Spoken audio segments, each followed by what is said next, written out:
I still love that overall mission because it's an impossible one to ever achieve fully.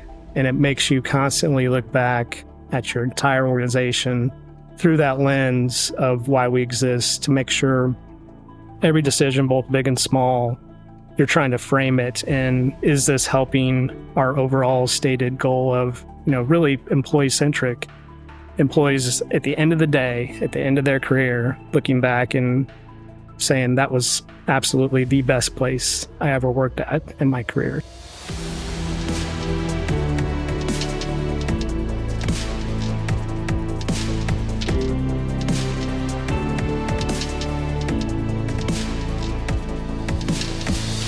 How does empathy shape leadership?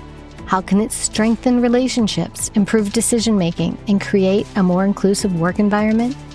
Well, today on the Care to Lead video series, we're going to speak to Brice Smith, founder and CEO of InvestiNet, to answer these questions and many, many more.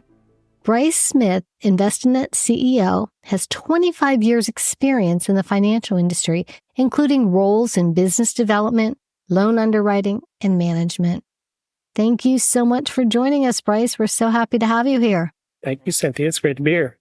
So I want to begin by letting you know just how much I love the purpose statement for your company. It was to create a positive work environment where our employees can thrive and be proud of, and ultimately look back and say that it was the best working experience of their lives. I love that, and I've got to ask, how's that working out for you? Well, it's funny, Cynthia, when we created that, reason for us existing as an organization, I look back and I laugh because we were very naive. We were a super small company at that point. I think we had a total of 10 employees, and we were thinking, this is going to be so easy to manage. We only have 10 employees. We can make sure every one of them is super engaged and super happy. But as you grow as an organization, that obviously becomes much harder to scale. But I still love that overall mission because it's an impossible one to ever achieve fully. And it makes you constantly look back at your entire organization through that lens of why we exist, to make sure every decision, both big and small, you're trying to frame it. And is this helping our overall stated goal of, really employee-centric?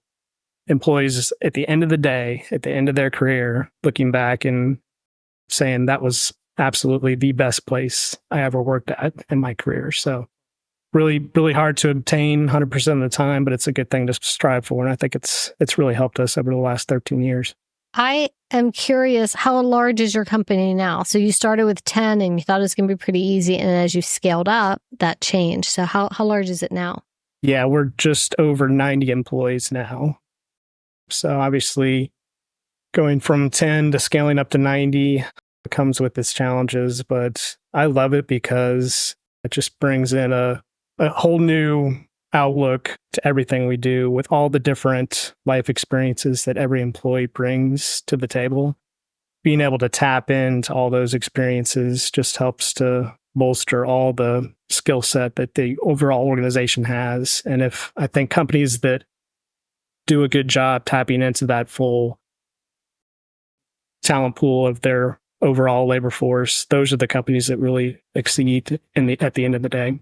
I agree. One of the things you mentioned in your article was vision, selflessness, and resilience as traits that help make you successful. So what advice do you have for leaders to hone in on those traits for themselves?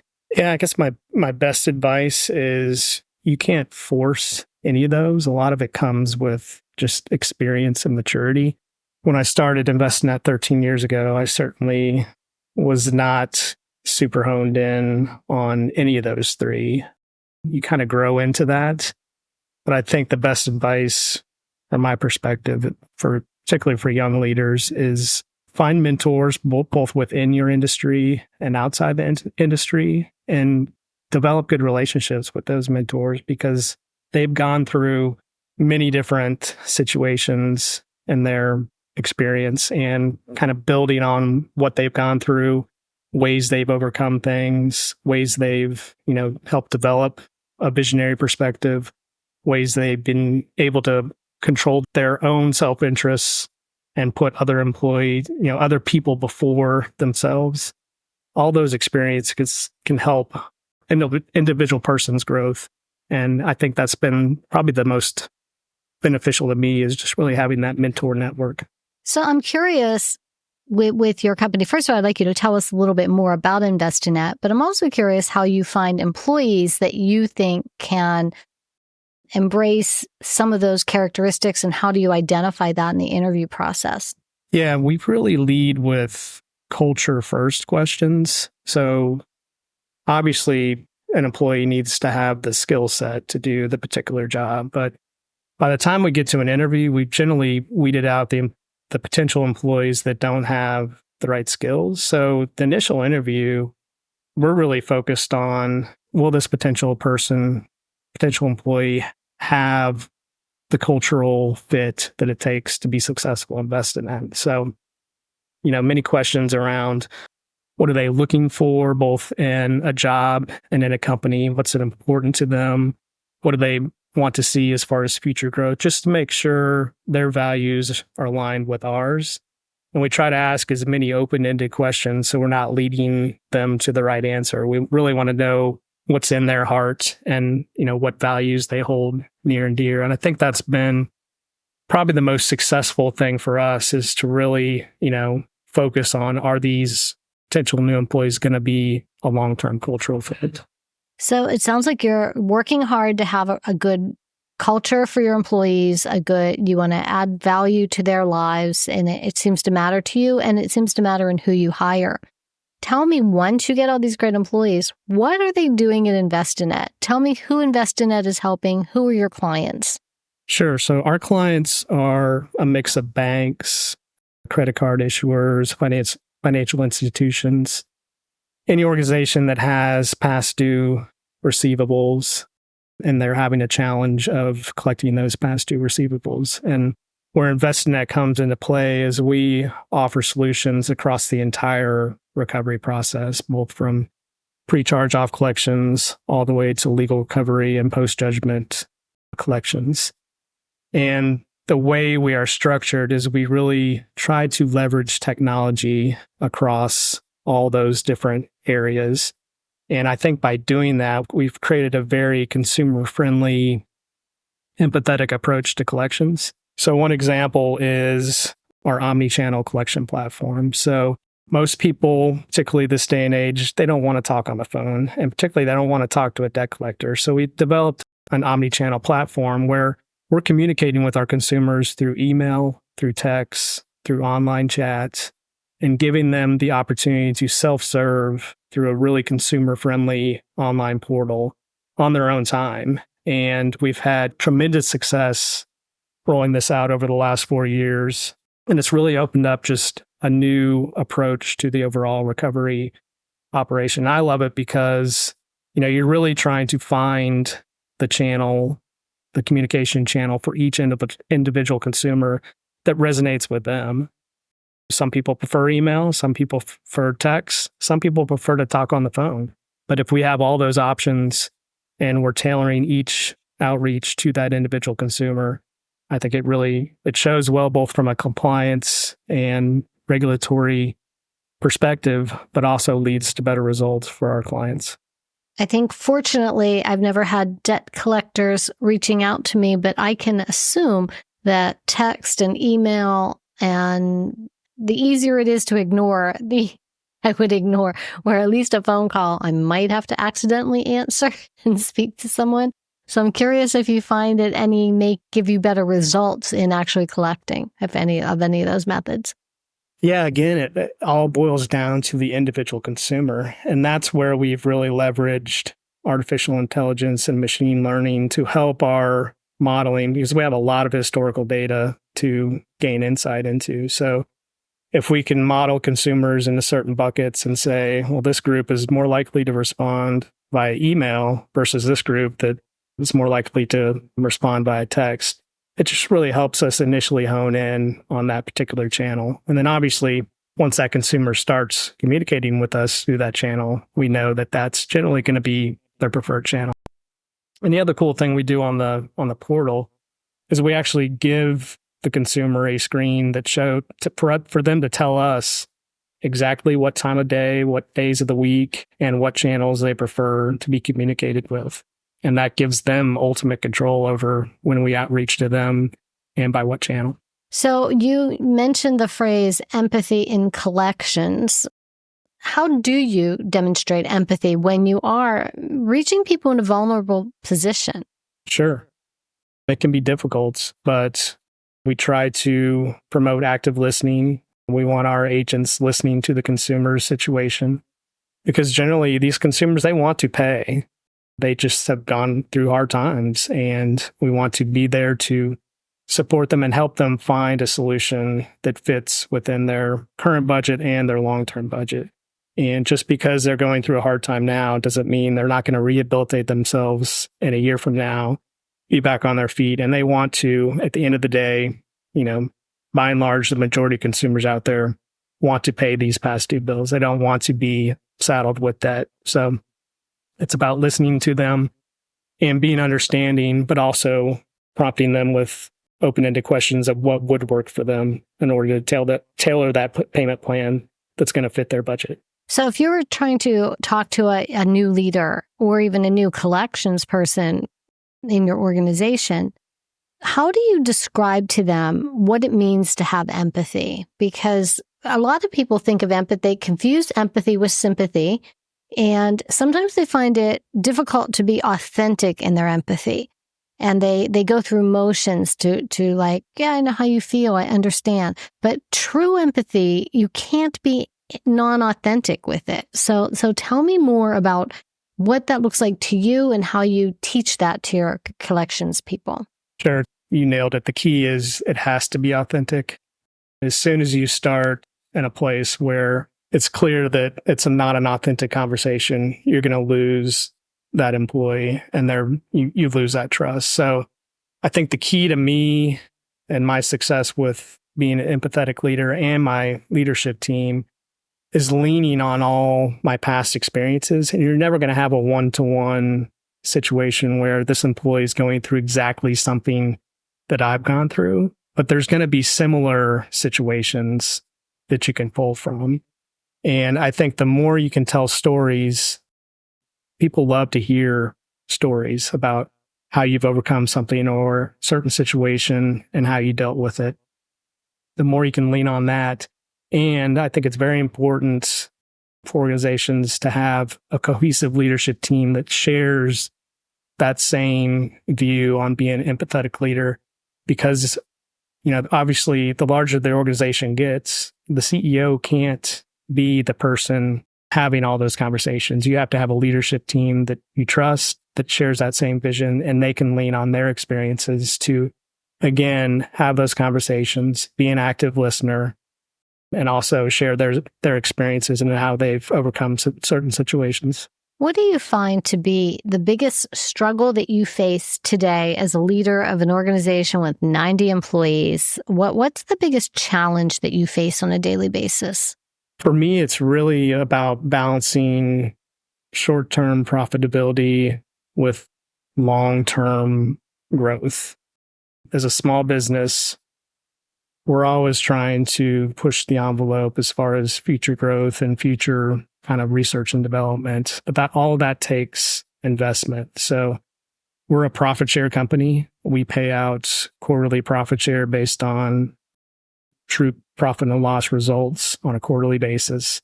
So our employees have real skin in the game as far as their actions, their daily actions, and the work that they do. We want everybody's incentives in line so that we're constantly driving company profit. But with that, there's also the investment perspective where we at times need to invest heavily in future products, future technology to continue to grow the business.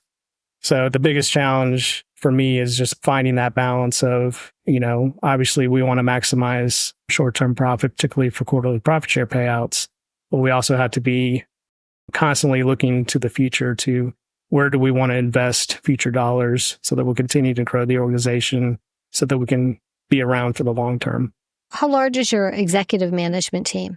Executive management team's a total of 7 executives on that team. Good for you. And how do they help you in just navigating that short-term profitability and long-term gain? It's really the conversations they're having with their teams. It starts with us making sure we're aligned, particularly when we're starting a new initiative. Like we try to have strategic planning meetings offsite at least twice a year to kind of set those big, audacious long-term goals. So making sure we're all aligned in those strategic planning sessions, putting everything on paper, putting the short-term and long-term goals down, and then leading those conversations out to the rest of the organization through the executive team. It starts with, if you're not aligned as an executive team and you're having a bunch of conversations that don't mesh, the employees are going to see right through that because they're going to talk, and they're all going to talk across departments. And as soon as they sense that, oh, so-and-so is not aligned with, what the CEO's saying, that's where you immediately start to lose trust and people get concerned. And again, that goes to perception of alignment. Sometimes senior leadership teams can be together having a meeting and they're all talking and they're all on the same page. At least they perceive themselves as being on the same page. But yet everyone's absorbing the information in that meeting differently. And everyone's meaning, the meaning they're assigning is different. So sometimes it's not even that I'm not aligned with you as my leader. It's just that I don't totally understand the message that I got the message differently than someone else did, if that makes sense. And therefore, when I go to disseminate that information, I'm not necessarily doing it with clarity because I didn't get it with clarity. Does that resonate with you? Absolutely. And many times it takes multiple conversations. They can't for large initiatives, it's never a one and done conversation. To me, it takes both group conversations, individual conversations, and kind of global messaging from the CEO. We try to have bi-monthly floor meetings throughout the year. So every other month we have all hands meeting, and I'll get up there and talk for at least an hour, both about short-term profit and loss, how we're doing as a company, and kind of directional where we need to be headed as a company for long range planning. And I think those conversations help hopefully galvanize everybody around that same vision, but it also helps the leaders come back behind those floor meetings and reinforce or answer questions about anything that comes up in those all hands meetings. Have you ever worked with a leader who appeared to you to not have empathy? Yes, I have. And I think the telling sign was it wasn't authentic. It felt forced. It felt like that leader was trying to flip a switch and saying, I need to be empathetic in this situation, and then start using all the kind of buzzwords of, trying to resonate with that employee. So yeah, it really goes back to if it feels forced and doesn't seem authentic, it's generally not going to be effective. I believe that, and I hear that. I'm curious though, in addition to if you had a leader that you said you didn't feel really had empathy, I'm sure that wasn't probably the only negative, I don't say negative, but the only leadership challenge that leader had. What did you learn from that? What were some of those challenges that you got to see that made you say, that's not who I want to be? Yeah, the biggest challenge that leader had was not being fully transparent.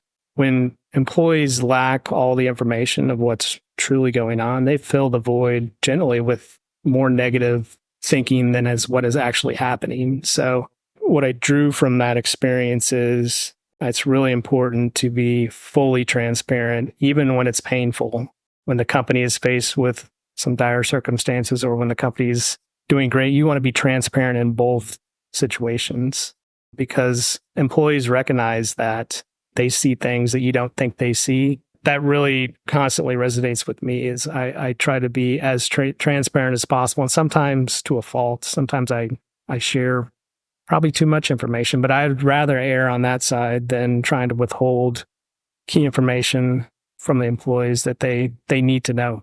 I agree. It's easy. Sometimes leaders think that they're protecting their teams, they're protecting the employees by not giving them all of the information. It's like a need-to-know basis.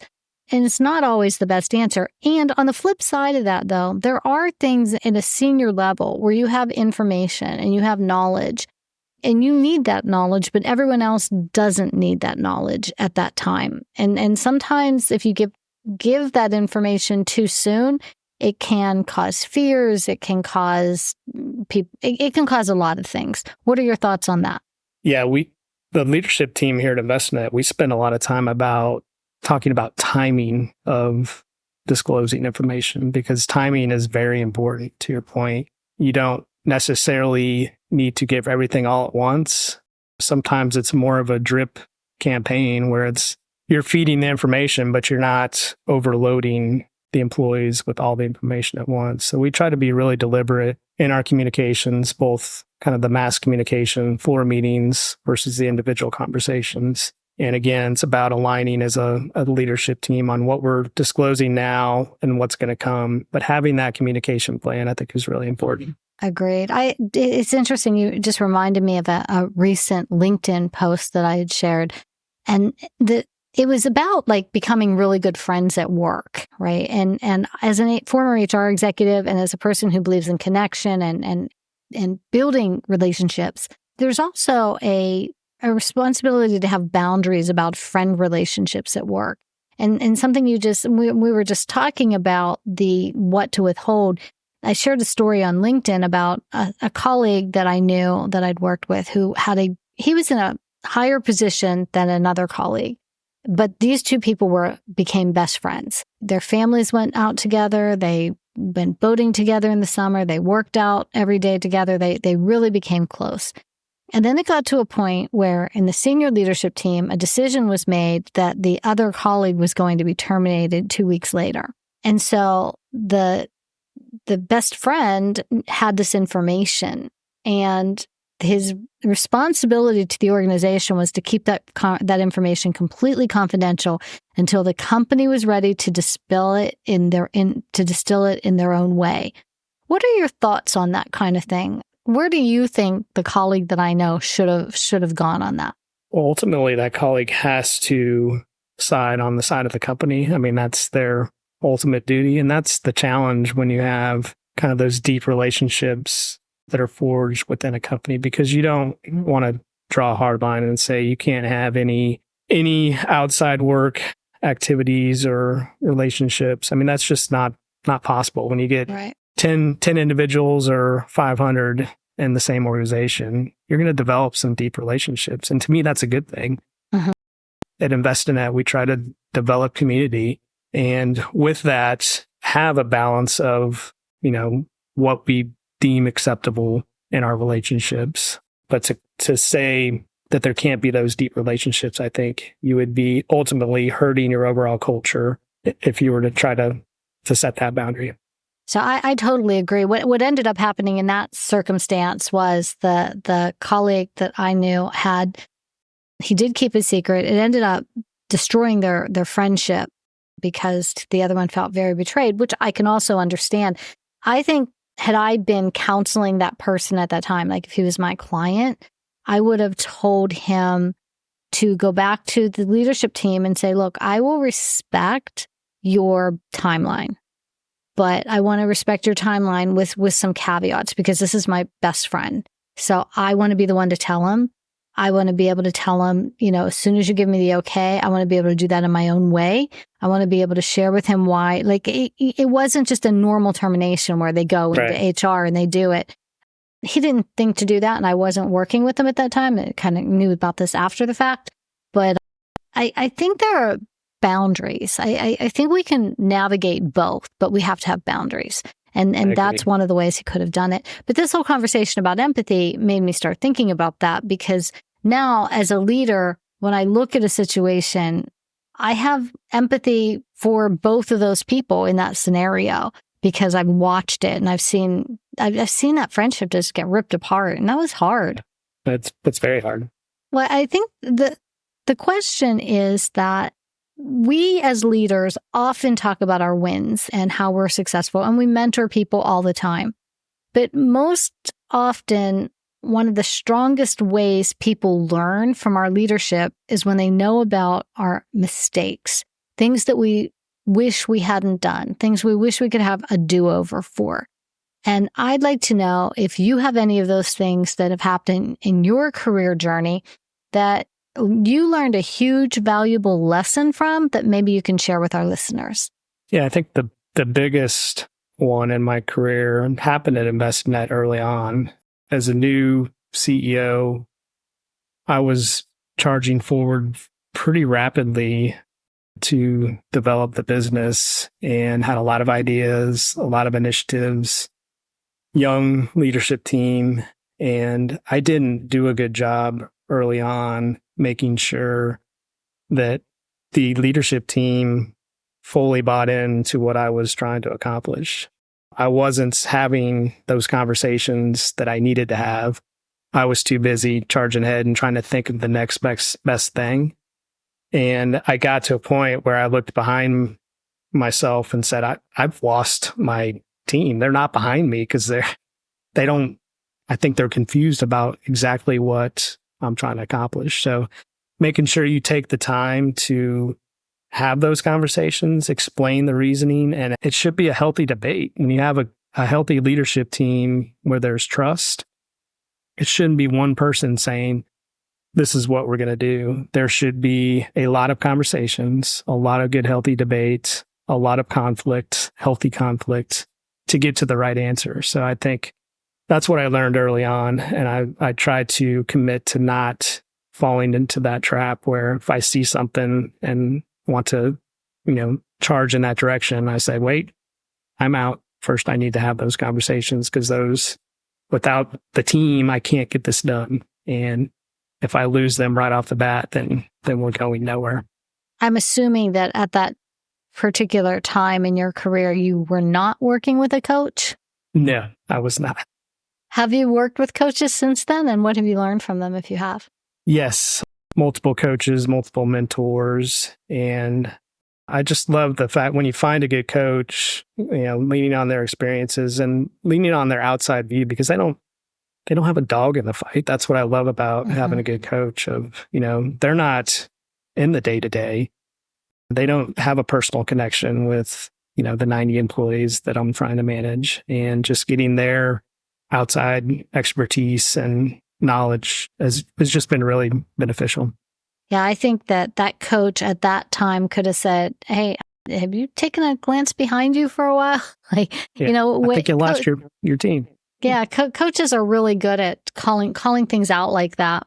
Let's talk about the difference between coaching and mentoring for a moment, because there is a difference. I'm going to let you share your thoughts on the difference, and then I want to jump in and share what I see them as. Yeah, for coaching, it's really more that professional service type of guidance and leaning on that particular coach for areas where you may be lacking that you want to develop. Versus mentoring, to me, it's generally a deeper relationship. It's somebody that you have conversations with over a multitude of years, and those conversations grow in depth as you gain a deeper relationship with that particular mentor. So I think it's important for any kind of leader to have a combination of good coaches and mentors because they both bring different perspectives. That's actually your concept of those is very interesting to me, and I'm really curious. I hope some of our listeners will add their thoughts on this as well, because I see this very differently than you do. As a coach, I guess I would, but so for me, mentors are within your field, within your industry, that know the ins and outs and how to navigate. And yeah, it can be a long-term relationship, but they are more geared toward your profession and where you want to go and how you're going to get there. And a coach, when you describe that longer, I have clients that I've worked with for over 8 years, and having those deep, meaningful conversations, those are more, in my years, have been more coaching than the mentoring, because a coach doesn't need to know your business. They don't need to know the daily numbers, although not most of the time we end up knowing those things just because of the way we work together. But A coach is there to really help you shine a light on who you want to be and how you're performing every day to be that person, to be your best. Whereas a mentor is more like, how are you going to navigate the ins and out of your career? Does that make sense? It does. Yeah. I think it can be a combination of those perspectives. And like you said, I'd love to hear what your listeners think about that question as well, because I think you'll get a few different answers. Yeah, absolutely. And I think, but don't get me wrong, I think both are critically important. Mm-hmm. If you can have both in your career, absolutely go for it, because you should. And I also think it's very important to have mentors both within your industry and outside, because you don't want to just be in an echo chamber. Like if all your mentors are just in the industry, you might be in an echo chamber and not getting the full picture. So you always need to bounce things off of outsiders.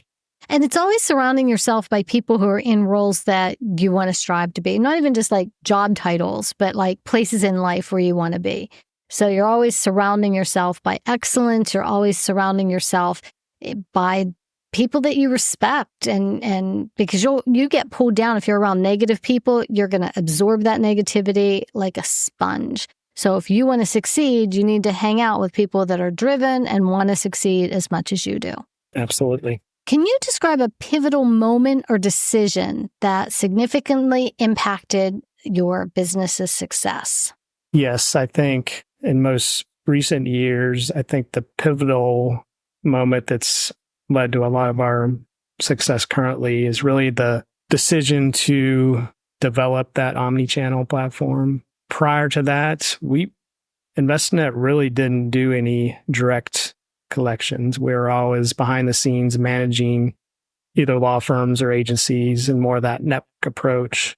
So flipping the strategy and starting to develop kind of that in-house capability, it was a huge change for InvestiNet and who we are.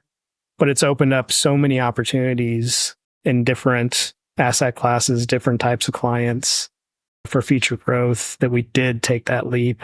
I think it's been one that's we can continue to draw on and learn from. That, we like to say what got us here is not necessarily going to get us to where we want to be. So we want to constantly be looking around the corner to say, what do we need to be developing to continue to be an industry leader? And we can't just rest on our laurels and say all the services we have now are going to be fine in the next 10 years.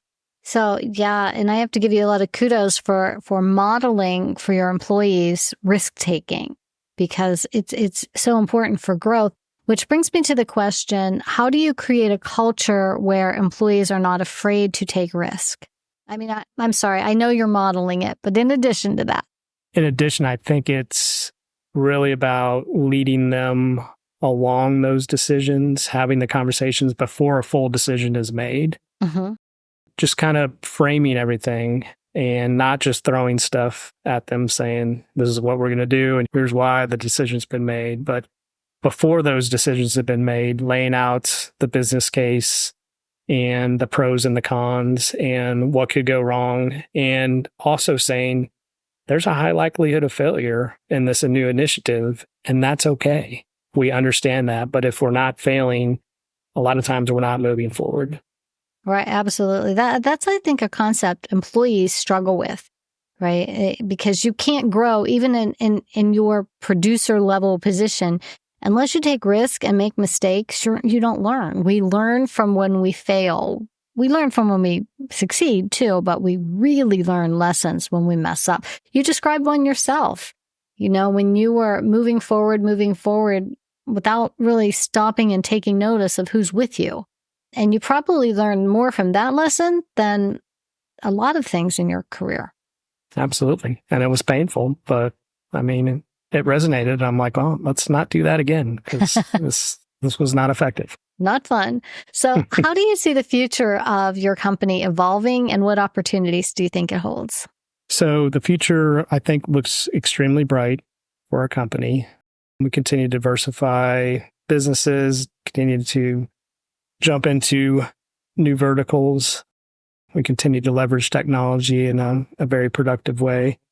But the long-term goal of InvestiNet has always been to become a 100% fully owned employee company. So an ESOP, there's many benefits to that, both for the employee and the owner, but it's just a great structure that provides a really cool retirement benefit for all employees as they continue to grow in the company and build value in the company, because seeing that growth in the company is real tangible output for what it means for the retirement plan. And again, it's about giving everybody skin in the game. And I think we've laid a lot of the groundwork to be an ESOP by being a profit share company. So our employees are already very in tune with how the company is performing versus a nonprofit share company where if you're just earning a paycheck and maybe a bonus at the end of the year, the most of those employees really care about the overall results of the company. They care if the company has enough money to continue to stay in business, but do they care if the company is maximizing what they're doing on a daily basis? I think it's a lot harder when you don't have those incentives aligned.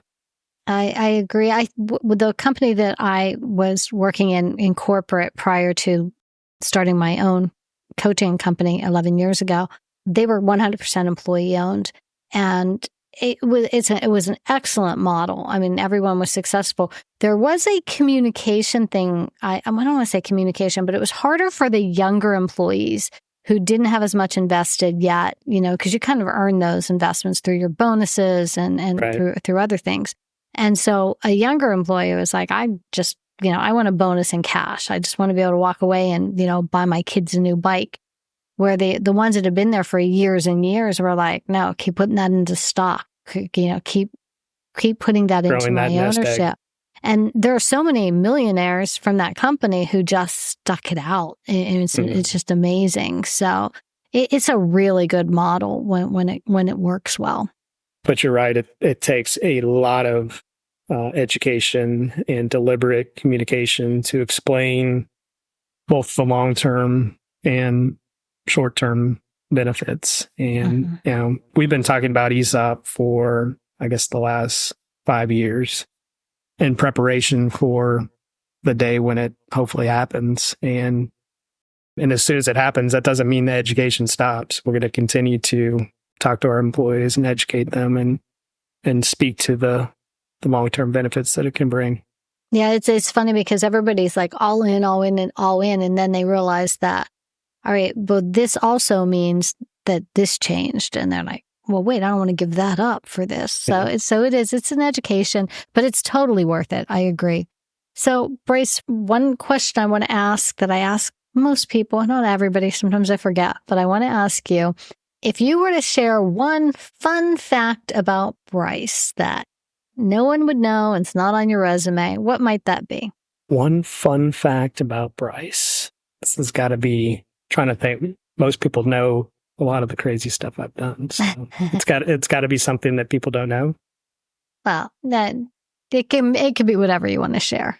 I don't like talking about me. To say that now. Gosh, I'm not coming up with anything. What is the favorite type of music you like to play on the drums? I actually love all types, but if I had to pick one type, it'd be rock and roll. I'm a huge Dave Grohl fan. Have been all my life.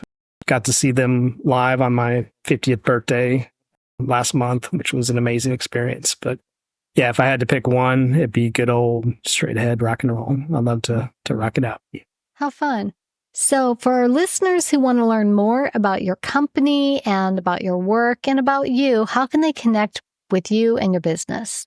Yeah, so the best way to connect is either through LinkedIn or through our website, InvestiNet.com. And to our listeners, Brice's full contact information and links to his website will be all posted with this video. And I want to thank you for tuning in to Care to Lead video series today. If you found this episode valuable and you want to stay updated on our latest interviews and insights, remember to subscribe to our YouTube channel or find us on your favorite podcast platform. Until next time, remember, leaders who care to lead. Thank you, Brice. Thanks, Cynthia. That was great.